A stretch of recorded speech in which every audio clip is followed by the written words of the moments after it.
All right, folks, buckle up, because today's courtroom drama is one part traffic ticket, one part legal chess match, and a full dose of did really just say that.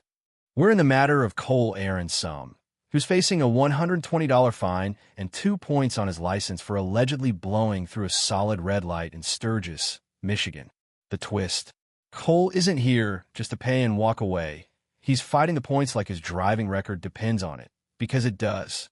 The city's ready, the officer's on overtime, and the judge is in no mood for nonsense. But wait until you hear Cole's defense, something he calls a citizen's good to go. Yeah, that's a new one for the law books. Will this be the traffic court equivalent of a courtroom mic drop? Or is he about to drive straight into a legal dead end? Let's find out. I'm not sure why. It's in the matter of Cole Aaron Summy. That's you, sir? Yes, sir. Mr. Summy got a ticket on April 27th, Chicago Road in Ottawa for disobeying a traffic signal. The ticket says he went through a solid red light. There was an informal hearing with the magistrate earlier, and the defendant appealed that and asked for a formal hearing. That's in front of the judge. He posted a bond, and the matter is set for trial this morning.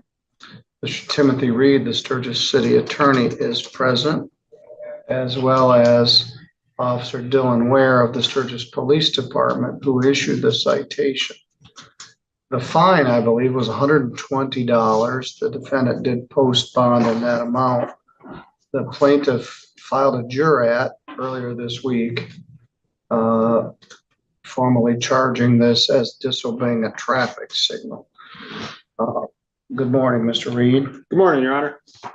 What's the people's position here? I guess if the defendant still wishes for the hearing, we're prepared to move forward with the hearing. Is that what you wish, Mr. Summy? I would just would like to see if there's any options as far as me getting a fine and not having to get the points on my license and stuff like that, because I wasn't expecting for me to be broadly punished. Here's where Cole starts his pitch to the judge. Why should running a red light when no one's around carry the same penalty as nearly causing an accident? Now, in legal terms, this is called arguing for proportionality, the idea that punishment should fit the severity of the act. Problem? Michigan's motor vehicle code doesn't scale red light penalties based on how close you were hitting someone. It's binary. You ran it, you pay it. Cole's frustration is relatable. No driver wants points on their license, because those points can raise insurance premiums for years. But in court, feelings and fairness often lose to the cold letter of the law. And the burden of proof is lower. In a criminal case, you have to prove guilt beyond a reasonable doubt. In a civil infraction case, you only have to prove guilt beyond a preponderance, which is 51% to 49%. So it's a lower burden of proof. It's not a crime. You can't go to jail. You've already paid the fine. The officer's here on overtime. He came in once before to testify. He's here again. Mr. Reed, any response to that? I mean, we're here for the hearing. The charge is the charge. Yes, so the city's not willing at this point to alter it. With that in mind, you just want to pay the $120 fine, and you wish to have a hearing on this. If I pay the fine, am I going to get the points and stuff? Yeah, like you're that? going to get 2 points. Well, then, yes, I'd like to continue this. All right. I mean, if people can sit in jail and fight their case and have it get dumbed down, all because that the courts don't want to go to trial and they'll just give them a better deal.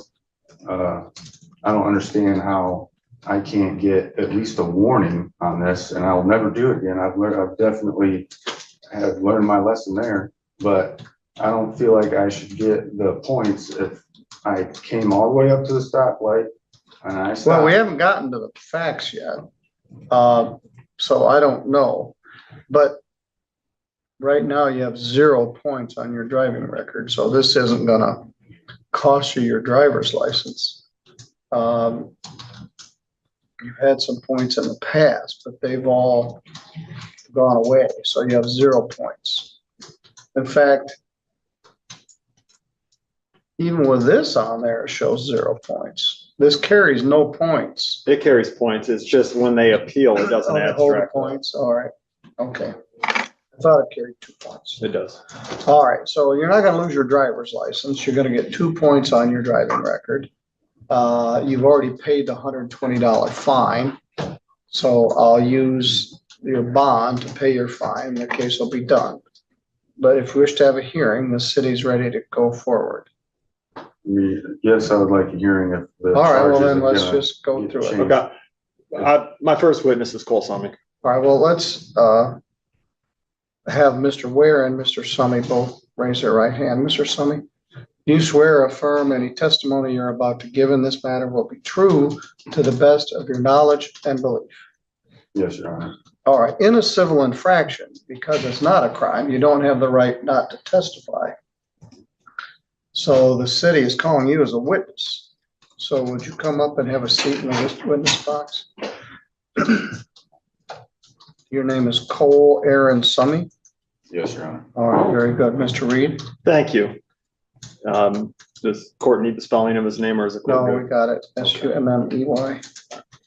And Mr. Summey, you were operating a motor vehicle within the city of Sturgis on April 27th, 2025, correct? Mhm. Is that a yes or no? Yes, And you were on Nottawa Road at or near Chicago, meaning US 12, the main intersection there at Nottawa Road at around. yes, only because I didn't feel any resentment towards the fact that it's 2025. And I wouldn't expect tax dollars to go towards something that could easily tell me that there's no traffic. So I told myself, I made citizens good to go on that one. And here it is, Cole's headline defense. He claims he stopped at a red, saw no cars, and made a citizens good to go call. Translation: he treated the traffic signal as a suggestion, not a command. The judge, in the politest legal terms possible, basically says, yeah, that's not a thing. From a legal standpoint, traffic signals are absolute, unless you're directed otherwise by a police officer or an official traffic device. Cole's reasoning might work at a deserted intersection in the middle of nowhere, but at one of Sturgis' busiest crossings? It's a recipe for trouble and a guilty finding. To think that just because a light didn't turn green, I'm getting charged with disobeying a traffic signal. I didn't disobey it, but I didn't wait for it to tell me I'm good to go. Okay, I'm not aware of a citizens good to go. This is the busiest the second busiest intersection in Sturgis. Every night that I go out of work and I go there, I'm sitting there unnecessarily. But like I said, Now, they did change the law. You can turn left on a red light, right on a red light these days, but you can't just blow through it. I don't make the law, and you've essentially acknowledged that you committed it. There is no citizens good to go. You felt like nobody else was coming and you could just go through it. I knew no one else was coming. All right, well, that ain't what the law says. All right. Don't you feel like that's a little unconstitutional? It's like, Just when you think the defense can't get more unconventional, Cole drops the big one. Is this unconstitutional? He likens waiting at a red light to being controlled by a machine, an infringement on personal freedom. It's an argument straight out of a philosophy seminar, not a traffic hearing. The judge doesn't even need to deliberate. Traffic laws fall under a state's police powers. They're designed to protect safety, not oppress citizens. In the U.S. Constitution, it doesn't exactly have a section on red light etiquette. This moment isn't just legally weak. It risks irritating the judge by making the case seem frivolous. something that is just a machine, like clockwork, this thing, and you as a citizen have to sit there. I really doubt our forefathers would be sitting there. Well, Seriously, now, maybe they so. probably- I don't think it's unconstitutional, and I don't think the Constitution envisions a red light.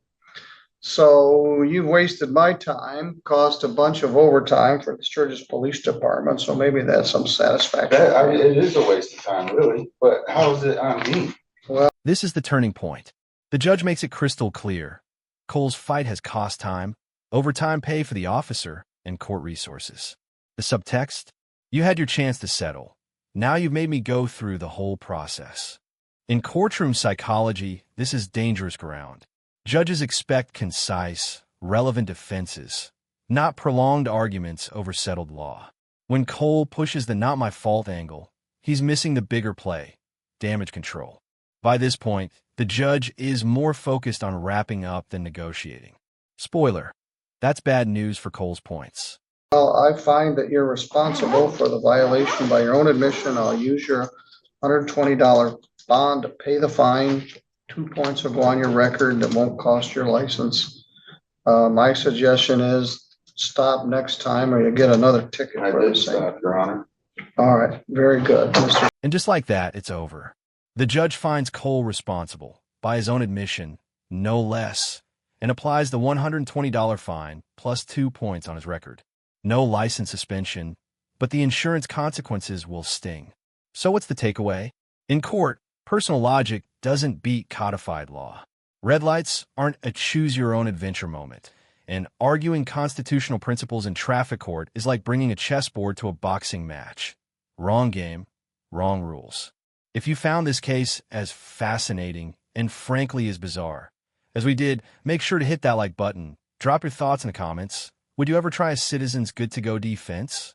And subscribe for more jaw-dropping courtroom breakdowns.